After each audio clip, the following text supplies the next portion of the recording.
3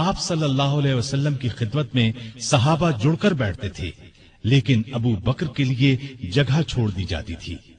جب وہ اپنی جگہ پر آ کر بیٹھتے تو آپ ان کی طرف رخ کر لیتے تھے۔ آپ صلی اللہ علیہ وسلم فرمایا کرتے تھے، ابو بکر تمام لوگوں میں مجھے سب سے زیادہ پیارے ہیں۔ آپ صلی اللہ علیہ وسلم نے کئی بار انہیں جنت کی بشارت دی۔ ایک مرتبہ فرمایا، ابو بکر حوض کوثر پر میرے ساتھ ہوں گے۔